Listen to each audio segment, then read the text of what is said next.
عمر فاروق رضی اللہ تعالیٰ عنہ کا مبارک زمانہ ہے. حضرت عمر نے فوج بھیجی ایران کے حکمران کے ساتھ جہاد کرنے.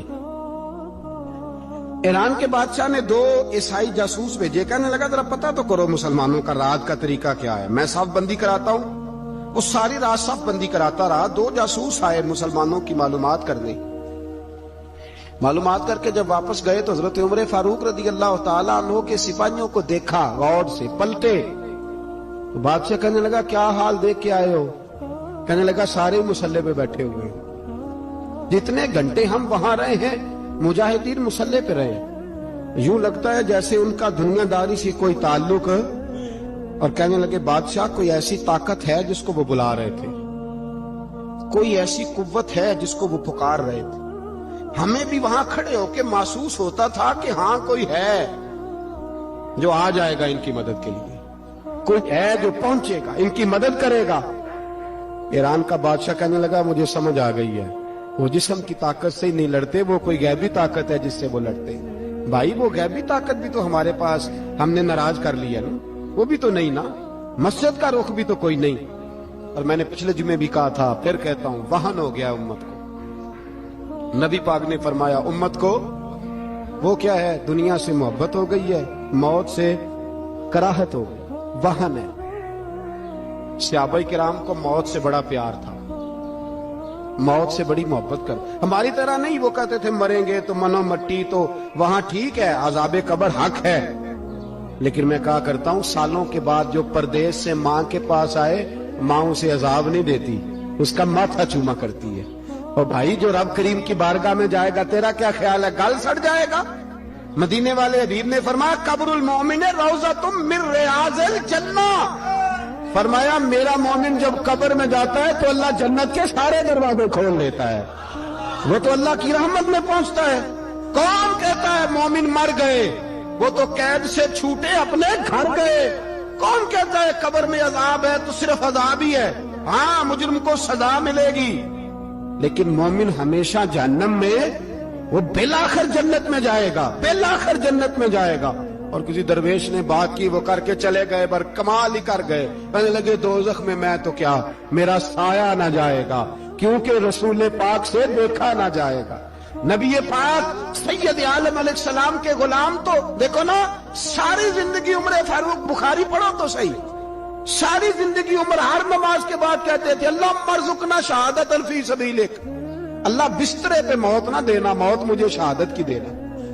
حضرت سیدنا مولا علی شیر خدا کرم اللہ تعالیٰ وجہ الکریم ساری زندگی کہتے رہے اللہ علی نے میدان میں عمر گزاری ہے, اسے شہادت کی موت عطا فرما. او بھائی یہ تو شہادتیں مانگنے والے. حضرت امام حسین میدان کربلا میں کھڑے تھے, شمر کہنے لگا حسین تیری چاروں جانب موت ہے. آپ فرمانے لگے تجھے ابھی ہمارا پتہ ہی نہیں, موت سے تو ہمارا پیار چلتا ہے. اور فرمایا یہ شہادت تو ہمارا پیچھا کرتی ہے, پہنچ جاتی ہے جہاں ہم ہوتے ہیں. موت سے ڈرا رہا ہے, مسلمان کا مرنے کو دل نہیں کرتا, ورنہ وہ اتنی بڑی کوٹھی میں کون رہے گا. مرنے کو دل اس لیے نہیں کرتا کہ وہ جو 6 کروڑ 10 کروڑ ڈالر لوٹ کے رکھے, مر گئے تو کھائے گا کون. وہ فقیر فاقہ مست تھے, ان کا گھر ہی کوئی نہیں تھا, ان کے بینک بیلنس ہی کوئی نہیں تھے. وہ کہتے تھے گھر ہمارا ہے وہ جو ہمارے رب نے تیار کیا ہوا ہے, ہمارا بینک بیلنس ہے وہ جو ہمیں جنت میں جا کے ملے گا. ان کا تو یہ کھاتا ہی کوئی نہیں تھا, اس لیے وہ شہادت کی. حضرت عمر بن جموع رضی اللہ تعالیٰ عنہ میدان احد میں 4 بیٹے لے کے آئے. کتنے بیٹے بول کے بتائے؟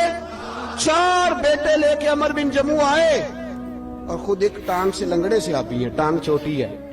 حضور کے سامنے کھڑے ہوئے کہا محبوبہ میرے 4 ہی تھے, میں 4 لے آیا ہوں, قبول کر لے. تو حضور نے فرمایا تو کیوں تلوار اوڑے آیا ہے, یہ تو نے کیوں گلے میں اسلحہ ڈالا ہوا ہے؟ کہا یا رسول اللہ میں نے بھی تو جانا ہے نا. تو حضور نے فرمایا 4 بیٹے جو ہیں. تو حضرت عمر بن جموع نے بات کی, صحابہ کہتے ہیں ہم لبوں سے مسکرا رہے تھے, آنکھوں سے رو رہے تھے, کیا عجیب انداز ہے. حضور نے فرمایا عمر 4 بیٹے جو آ گئے تو رہنے دے. حضرت عمر رو پڑے, کہنے لگے محبوبہ کیا لنگڑے جنت میں نہیں جائیں گے؟ کیا حضور میں لنگڑا ہوں تو میرے لیے جنت کوئی نہیں؟ میرے حبیب پاک سید عالم صلی اللہ علیہ وسلم نے فرمایا عمر تو ضرور جنت میں جائے گا. کہا محبوبہ پھر بچے بعد میں جائیں گے, میں پہلے میدان میں جاؤں گا. ایک بی بی 4 بیٹے لے کے آئی احد میں, کہا محبوبہ کل کمائی تھی میں لے آئی ہوں, میرے پاس کوئی اور شے ہوتی تو میں بچا کے نہ رکھتی. بیٹے دے کے نا حاضری لگوا کے تو واپس دروازے پہ لے گئی. حضرت سیدنا عبداللہ ابن عمر فرماتے ہیں بی بی بول رہی تھی تو میرا جذبہ جہاد بڑھ رہا تھا. اپنے بیٹوں کو کہنے لگی میں تمہیں حضور کے پاس چھوڑ کے جا رہی ہوں. جب تم میدان میں گرو گے تو میں تمہیں دیکھنے آؤں گی. دیکھنا تمہاری پشت پہ کوئی زخم نظر نہ آئے. جتنے تیر کھانے ہوئے سینے پہ کھانا, اتنے تلواروں کے نیزوں کے زخم برداشت کرنے ہوئے یہاں کھانا, پشت پہ زخم نظر نہ آئے. حضرت عبداللہ ابن عمر فرماتے ہو بی بی کی گفتگو میرا جذبہ جہاد بڑھا رہی تھی. ایک بی بی 3 سال کا 4 سال کا بیٹا لیے رو رہی ہے, احد کا دن ہے. سہیلیاں پوچھتی ہیں تو کیوں روتی ہے؟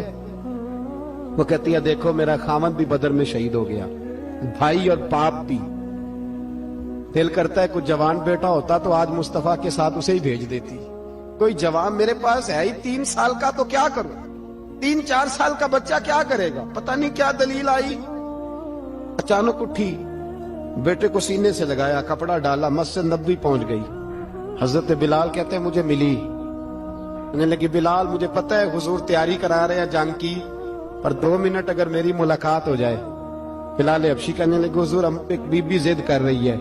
حضور باہر آئے, کہنے لگی حضور میں فلاں کی بیٹی, فلاں کی بہن, فلاں کی بیوہ ہوں. میں نے بدر میں 3 شہید دیے ہیں. اب میرے پاس یہ 3 سال کا لال ہی بچا ہے. بڑا فخر ہے میرا.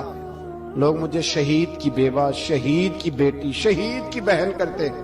دل کرتا ہے شہید کی اماں بھی کہیں جاؤں تو میرا بیٹا لے لے. سیدنا بلال کہتے ہیں حضور مسکرائے, کہنے لگے یہ 3 سال کا نونہال کیا کرے گا؟ کہتے ہیں اماں کا عجیب جذبہ ہے. کہنے لگی محبوبہ سنا ہے اسلحہ بھی تھوڑا ہی ہے, ڈھالیں زیادہ کوئی نہیں, میرا بیٹا ساتھ رکھ لیں. جب آپ کی طرف کوئی تیر آیا نا تو میرا بیٹا ڈھال کے اس کو ڈھال بنا کے آگے کر دینا. محبوبہ ڈھال تو بان ہی سکتا ہے نا. حضرت بلال فرماتے ہیں مصطفیٰ کریم نے فرمایا جا میں نے قبول کیا.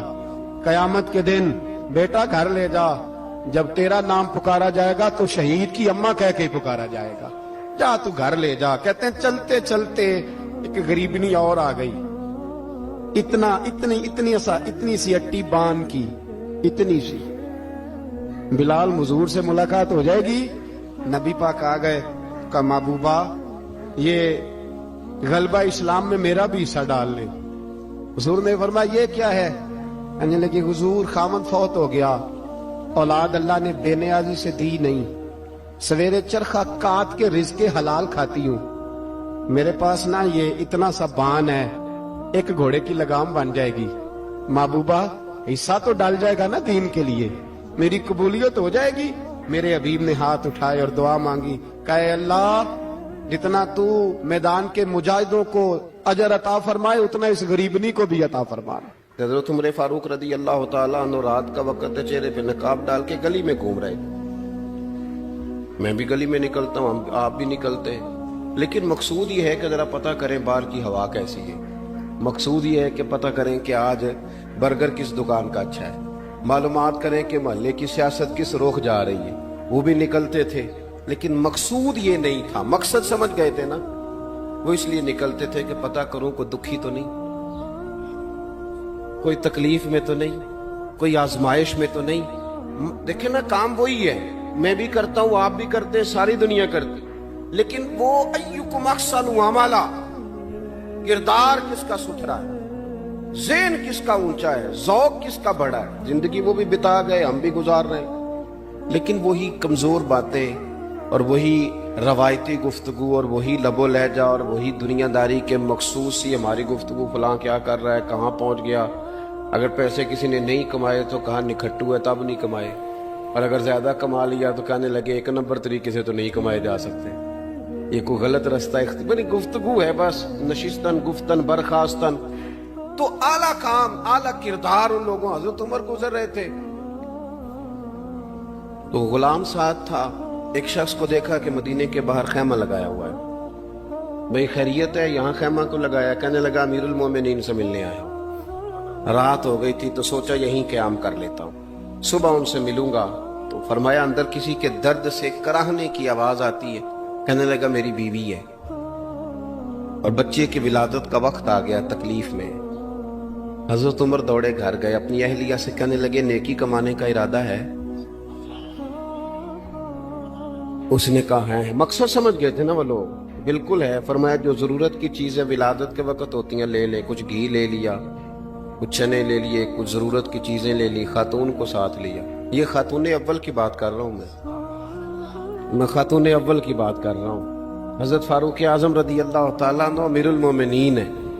حضرت عمر نے اپنی اہلیہ کو ساتھ لیا، جہاں وہ شخص تھا وہاں آئے، اہلیہ نے حضرت عمر کے ذمہ کام لگایا، آگ جلا لیں، یہ تیل لے لیں، فلاں فلاں چیز گھی میں ڈال لیں، بنانی شروع کر دیں۔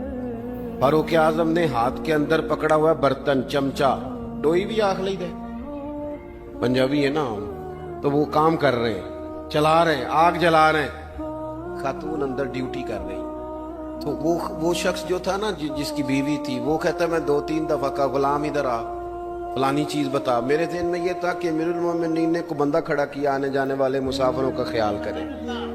میرے ذہن 2-4 دفعہ میں نے اپنے لفظوں میں بات بھی کہہ دی، لیکن جب اندر میرے بچے کی ولادت ہوئی تو اندر سے میری بیوی بولی اور حضرت عمر کی اہلیہ بولی اور بول کے کہنے لگی امیر المومنین مبارک ہو، آپ کے دوست کو رب نے بیٹا دیا ہے۔ وہ شخص کہتا ہے میں باہر کھڑا تھا، وجود تڑپ گیا، آنکھیں برس پڑی، کبھی نہیں رویا تھا پر کیفیت عجیب بن گئی، کوئی تقریر نہیں سنائی، کوئی اعلیٰ شعر نہیں انہوں نے پڑھا، میں نے جوں لے کر ان کے سر سے پاؤں تک دیکھا، میں نے کہا یہ وہی شخص ہے جس کا نام لے تو کیسر و کسرا کانپ جاتے ہیں، یہ وہی شخص ہے۔ میں نے جمعے میں کہا تھا کہ روب کپڑوں کا نہیں ہوتا، روب تو دیانتداری کا ہوتا ہے۔ ہاں بڑا مال کما کے لوگوں نے بنائی ہوتی ہے، کار کوٹھی تو بندے کھڑے ہو کے کہہ دیتے ہیں 2 نمبر طریقے سے آیا ہے، اور 13ویں-14ویں گریڈ کا ملازم ہو تو اس کے سامنے بہت بڑا افسر ڈر رہا ہوتا ہے، یار بندہ دیانتدار ہے، یہ رشوت نہیں لیتا، سفارش نہیں مانتا، یہ میرٹ پہ کام کرتا ہے۔ تو روب تو آپ کی دیانتداری کا ہے، آپ کی سچائی کا ہے۔ اپنی زندگی میں جو لوگ مقصد سمجھ گئے، مقاصد پا گئے، کچھ کر گئے، ہم ذرا الجھ گئے ہیں۔ پہلے اتنا شاندار مکان بناتے ہیں، پھر مرنے کو کس کا دل چاہے؟ اتنی محنت کر کے جو ہے وہ کوٹھی بنائی ہے تو اب چھوڑ کے کون جائے؟ وہ تیار بیٹھے تھے، انہیں نبی کریم نے کہا تھا کن فی الدنیا کانک غریب او عابر السبیل، تم نے مسافروں کی طرح رہنا ہے۔ او میرے بھائی، کبھی دیکھا ہے ایئرپورٹ پہ مسافر لڑتا ہو کہ میں نے یہ جگہ خریدنی ہے؟ اسے پتہ ہے کہ ابھی فلائٹ آنی ہے، میں نے تو چلے جانا ہے۔ ریلوے اسٹیشن پہ جو جگہ ہوتی ہے وہ خریدنے کے لیے لوگ رٹا نہیں ڈالتے، انہیں پتہ ہے پہلی ٹرین سے چلے جانا ہے۔ بس سٹاپ پہ جھگڑے نہیں ہوتے کہ یہ کرسی میری ہے، جانا جو ہے مٹی دیں تے مٹی رہنا ہی، ایویں کادی بلے بلے، اج مٹی دے اتے بندے آتے کل مٹی دے تھلے۔ اتنا زیادہ مقصد نہیں نا جب سمجھتے تو بے چین ہے، بے قرار۔ بعض لوگوں نے اتنے پیسے جمع کر لیے کہ اتنے کھا نہیں سکتے، اتنی ضرورت نہیں، لیکن اس کے باوجود ہے کہ وہ دوڑ ختم ہونے کا نام ہی نہیں لے رہی۔ حضرت صدیق اکبر رضی اللہ تعالیٰ عنہ امیر المومنین ہے۔ بادشاہوں کے بڑے بات ہوتی ہے، ہمارے ملک میں ایسے بھی بادشاہ گزرے ہیں کہ جو سفر پہ جاتے تھے تو خانسا میں بھی لے جاتے تھے، باورچیوں کو بھی لے کے جاتے تھے کہ کھانا میری مرضی کا ہونا چاہیے۔ حضرت ابوبکر صدیق نے پانی مانگا، امیر المومنین، تو صحابہ نے نا شہد ملا پانی پیش کیا۔ کوئی اتنی لمبی بات تو نہیں، لیکن صدیق اکبر رو ہی پڑے، اور اتنا روئے کہ ہجکیاں بن گئیں۔ لوگ کہتے ہیں پتہ نہیں تھا کس بات پہ رو رہے ہیں، پر ہم بھی رو پڑے۔ حضور آپ کیوں روتے ہیں؟ تو آپ فرمانے لگے یار مجھے آسانیوں میں مبتلا کرنے لگے ہو، مجھے ان دنیا کی لذات میں الجھانے لگے ہو۔ میں حضور کی بارگاہ میں بیٹھا تھا، اللہ کے رسول فرما رہے تھے پیچھے ہٹ جا، پیچھے ہٹ جا، پیچھے ہٹ جا۔ میں نے پوچھا حضور آپ کس کو کہہ رہے ہیں؟ تو حضور فرمانے لگے دنیا میرے پاس آئی تھی، وہ قریب کرنا چاہتی تھی مجھے، تو میں نے اسے کہا پیچھے ہٹ جا، میرے نیڑے نہ آنا، دور ہٹ جا۔ وہ ہٹ تو گئی ہے پر جاتی دفعہ کہہ گئی ہے سونیا آپ تو بچ گئے ہیں، پر آپ کے بعد والے کیسے بچے؟ تو مجھے سینے سے لگا لے، گلے سے لگا لے، مقصد اپنا سمجھے، اعمال کا حسن پیدا کرے، اگر انسان کا مقصود مال کمانا ہے تو اگر مال مل گیا تو اس کے بعد پھر کیا کرے گا؟ کسی نے طے کر لیا تھا کہ بہت بڑی گاڑی اور بہت بڑا بنگلہ مجھے چاہیے، تو وہ بنگلہ اسے مل گیا، گاڑی آ گئی۔ اب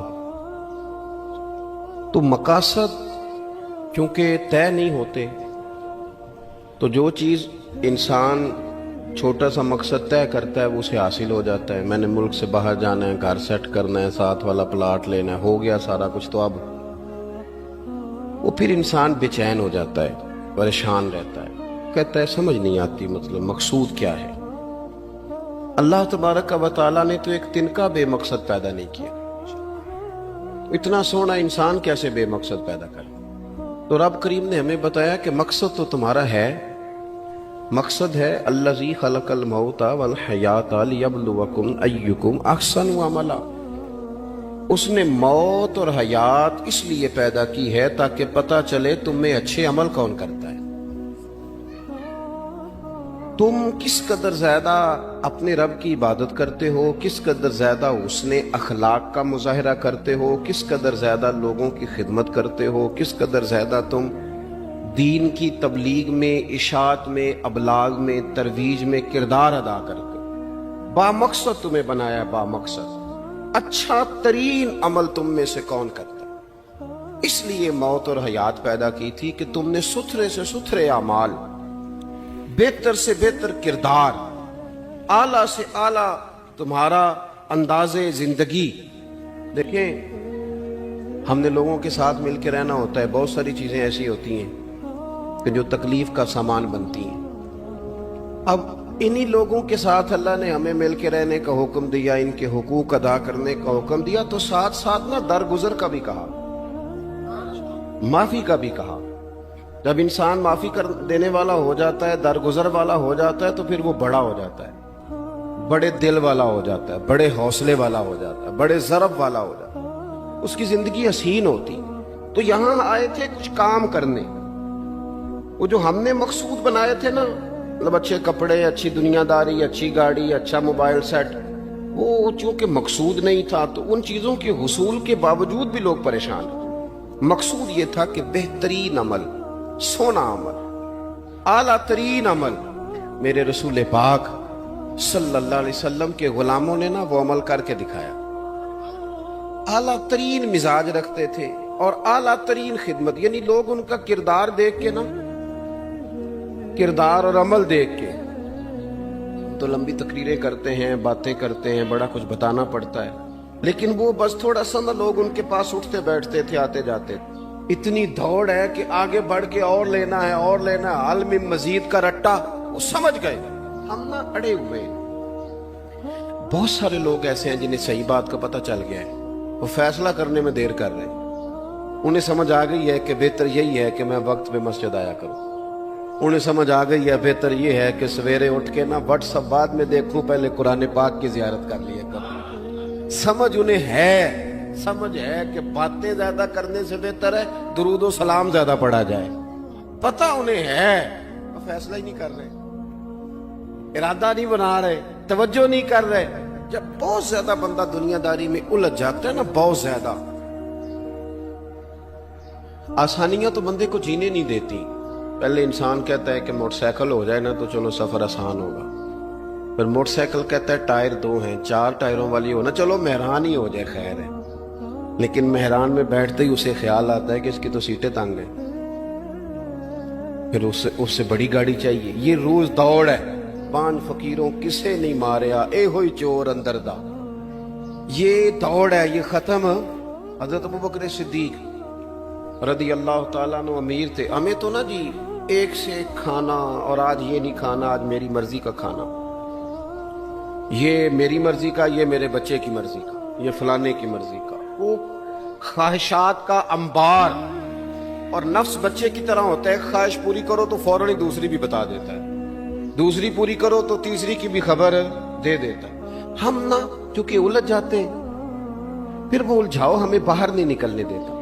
اگر تھوڑا تھوڑا کر کے، میرا مطلب یہ ہے کہ زندہ رہنے کے لیے روٹی کھانی ہے نا، مثلا روٹی کا لطف کتنی دیر ہوتا ہے، جتنی دیر منہ میں چباتے ہیں، اس کے بعد ختم۔